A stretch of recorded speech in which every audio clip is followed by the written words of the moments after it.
నమస్తే, మీరు చూస్తున్నారు రియల్ టీవీ హెల్త్.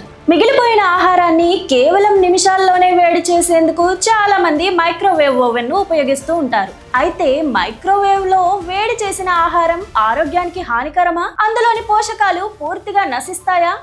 రేడియేషన్ వల్ల క్యాన్సర్ వచ్చే ప్రమాదం ఉందా? ఈ ప్రశ్నలకు సైన్స్ చెప్పే సమాధానం ఏంటో ఈ ప్రత్యేక కథనంలో తెలుసుకుందాం.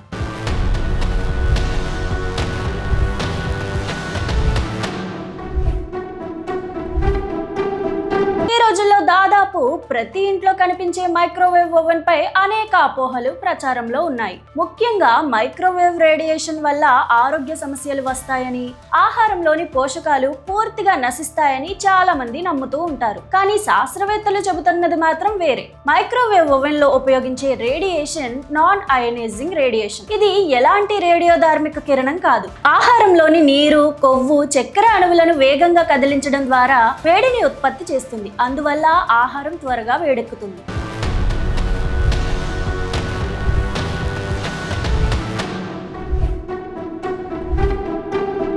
ఇక పోషకాల విషయానికి వస్తే, ఏ వంట విధానంలోనైనా వేడి చేయడం వల్ల విటమిన్ సి, బి విటమిన్లు వంటి కొన్ని పోషకాలు కొంతమేర తగ్గడం సహజం. అయితే మైక్రోవేవ్ లో తక్కువ సమయంలో తక్కువ నీటితో ఆహారం వేడెక్కుతుంది. దీంతో ఇతర వంట విధానాలతో పోలిస్తే పోషకాలు ఎక్కువగా నిలిచి ఉంటాయని పలు శాస్త్రీయ అధ్యయనాలు సూచిస్తున్నారు. అయితే మైక్రోవేవ్ ఉపయోగించే సమయంలో కొన్ని జాగ్రత్తలు తప్పనిసరిగా పాటించాలి. Microwave safe.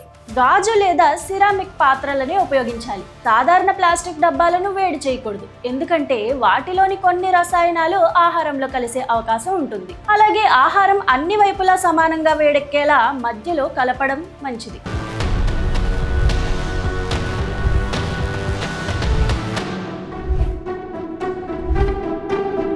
ఇలా చేస్తే బ్యాక్టీరియా పూర్తిగా నశించే అవకాశం ఎక్కువగా ఉంటుంది. మొత్తానికి సరైన పాత్రలు ఉపయోగించి సరైన విధంగా మైక్రోవేవ్ ను వాడితే ఆరోగ్యానికి ఎలాంటి ముప్పు లేదని నిపుణులు చెబుతున్నారు.